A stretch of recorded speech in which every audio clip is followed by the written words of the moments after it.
In this video, I want to talk about customer support and how frustrating it can be, and hopefully you can walk away from this video with some tips that's going to really help you lower your back and forth with customer support and hopefully reduce the pain and frustrations you have, because we all know how frustrating it can be dealing with Amazon's customer support.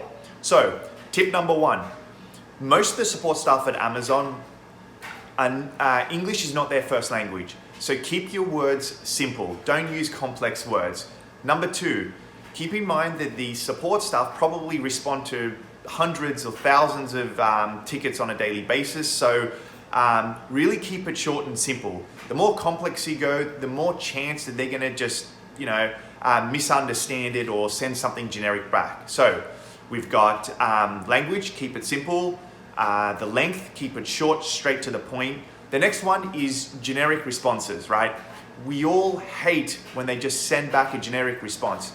Keep in mind, Amazon support staff, they don't know how experienced you are.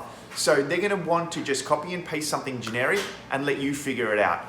You've obviously contacted them because it is a particular issue that, if you could do it yourself, you would, right?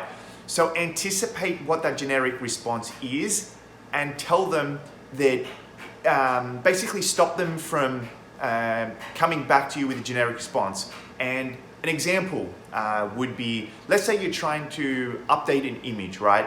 So what you could do is you could create a support ticket, just say, look, can you please help me change this image? I've attached it below. And then to explain to them, rather than having them come back and say, oh, you can go into the images section and update it yourself, because obviously you've tried that, right? So you could respond back saying, I have tried to update it on the platform, but the platform is not accepting the image or the image is not working. So that sort of prevents them from giving back a generic response, in which case you would respond back again. So we've got three now. So we've got language, keep it simple. Length, keep it short, straight to the point. Generic, try to anticipate what they're going to come back with and get ahead of that. What else have I got? I've got a bunch of notes here. Screenshots, very helpful. Don't be lazy. Attach a screenshot and doodle on it or whatever to make it a little bit easier for them to understand it. What might seem really simple for you that you need help with, they need to wrap their head around the entire scenario. They don't know the background. So an image with some doodling really helps paint a simple picture. Learn the terminology. This is another really good pointer as well. So once you start creating several support tickets, you'll start to pick up on certain terminology that they use that you could utilize so that it helps them understand straight away what these are. So an example would be for me, exclusion comes in. So when an item is, for some reason, it's not available online or they're not placing orders, I just create a support ticket and say, can you please make sure these items, there's no exclusions on these items. And generally, I get a response and they check and say, nope, no exclusions, you're good to go. So it's simple, learn the terminology. What else have we got? So we've gone through the language, keep it simple. We've gone through keep it short, straight to the point. We've gone through keeping it, the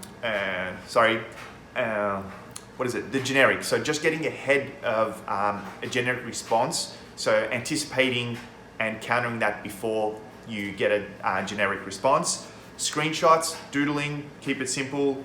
Learn the terminology. What else do we have? All right, another one that's really cool is if you've had a problem before that an Amazon support staff has already fixed it, when a different problem happens that's sort of related, I generally put in there and say, oh, we've had this issue before and the previous support staff really fixed it. So basically when you do that, then when they see that that someone else has done it, they're gonna go out of their way to make sure that it's resolved as well. Does that make sense? So I basically say, this problem has happened before or to a degree, and we had it resolved last time by someone from the support team resolving it. So that when the next support staff reads it and goes, oh, wow, well, the support staff have fixed it, then I've got to be able to do it as well. So just kind of get ahead of that as well.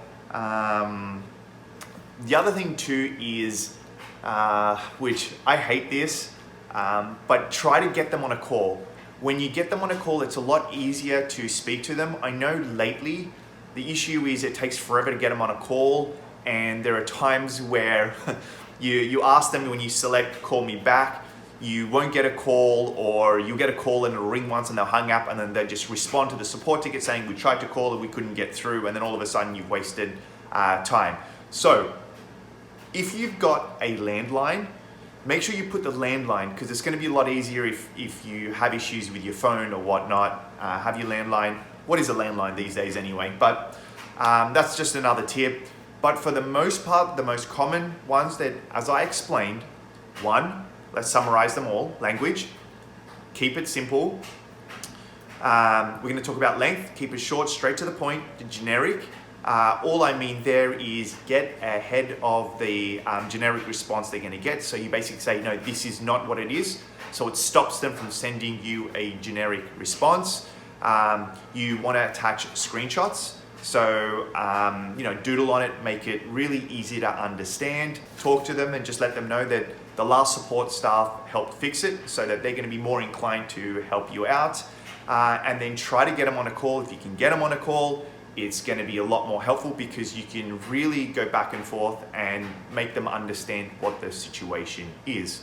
So I hope that was helpful. I know it was a little bit lengthy, but I'm hoping that's going to reduce the back and forth you're going to have with the customer support team.